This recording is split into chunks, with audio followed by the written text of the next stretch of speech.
cards that I have to pay off. It's hard. And we don't and as children, we don't realize exactly what our parents are going through. And that's the hardest part too, is that your kids don't realize it. You don't want your kids to also know these struggles either, and you don't want to impose any sort of stress and adult problems onto them. So you have to, and it's so funny, your kids just think like magically everything just gets done. Like, you know, there should be utilities, there should be a roof over my head. Hello, I have a job. Thank you, Moon. Aw, thanks. I actually work 3 jobs and own my own business. Thank you, though.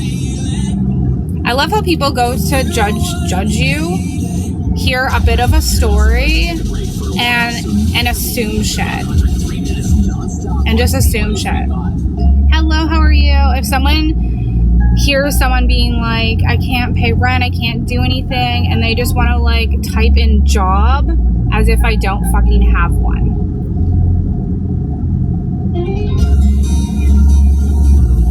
I'm not in a great state. If you want to DM me, I'm literally...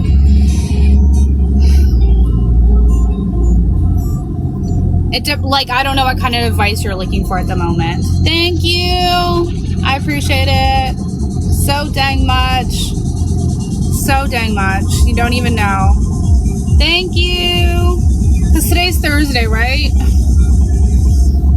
I don't want it to be tomorrow. I don't know how I'm going to do tomorrow. I want to hide. Thank you. I appreciate it. Thank you, D.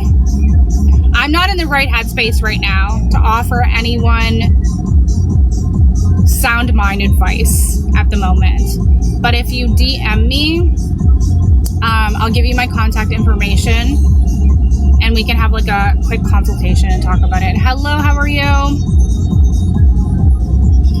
And people judge people that are therapists or social workers as if we're supposed to have every answer. We're supposed to have no issues whatsoever. And I think lived experience has so much greater value in someone. If I turn to someone, which I have several times, you know, I have childhood problems, I have relationship issues, I've been through a lot of crap in my life. And I sit there and I talk to therapists, I talk to coaches, I talk to social workers about what I've been through.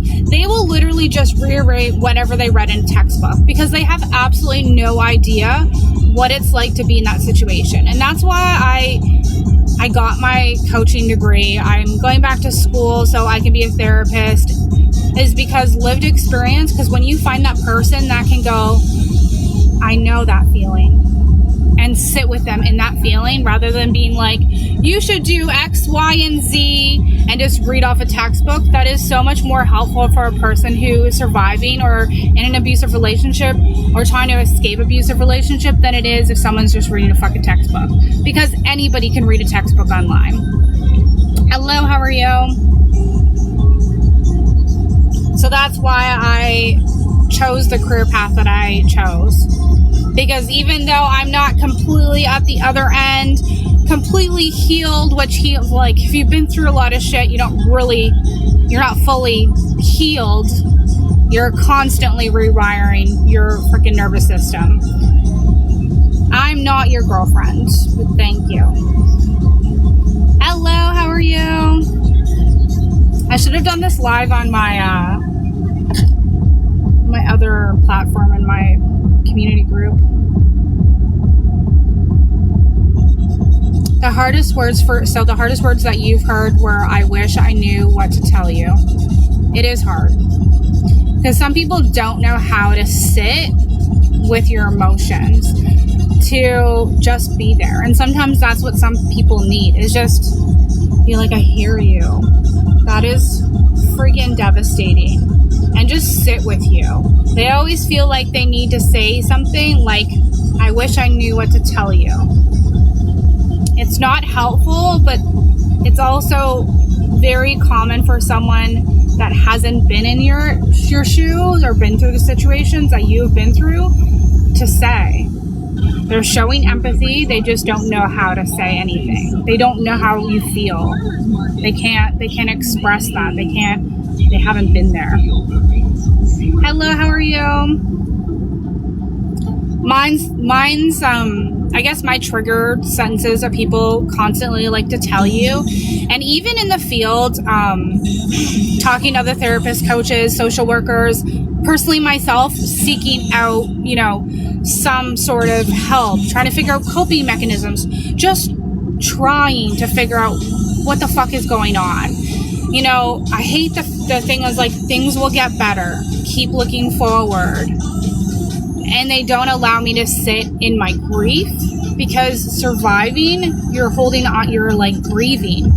Whether you're grieving a loss of someone, grieving the loss of a life that you thought you had, grieving, you know what I mean? There's so much going on. Hello, I'm good. I'm from Canada.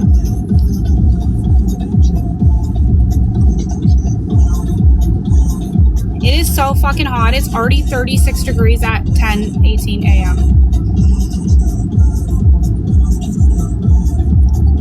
But yeah, so this last year, actually 2 years, so I've been kind of in this really crappy situation for 2 years. Me and my ex, I had to move from my old place. He had a place, and I was trying to look in the area to keep my kids in the area. And we decided that we were going to move in with each other. Now, I've been in the relationship with this guy before, but we decided to move in with each other. And I couldn't get a place on my own at that particular moment because I just started my business. I was like, I can't tell anybody what I really make. I can't show anything really. Like sometimes I make 1,000, sometimes I make 2,000, sometimes I make 6,000. Like it all depends. So no one was taking me seriously. He's like, why don't we move in together? The one place that considered us happened to be really expensive. It was right down the street from my old house.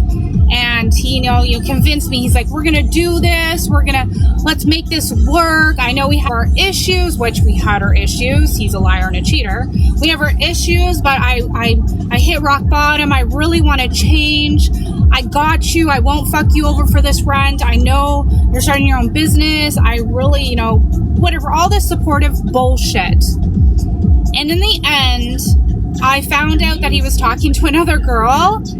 And my whole being didn't think about the financial shit that I was going to have to go through. I'm like, don't come back. I can't do this relationship with you anymore. You constantly are manipulating me, gaslighting me. And I just, for my own mental health, you need to go. So then I got left with paying $4,000 a month alone, trying to build up my business, working 4 jobs. And even at this point, now that I'm paying, $2,500 of someone else's debt, plus I lent him a shit ton of money and paying off all that debt, he's refusing to help pay off his own debt. He's refusing to help with this lease. He's just refusing, period.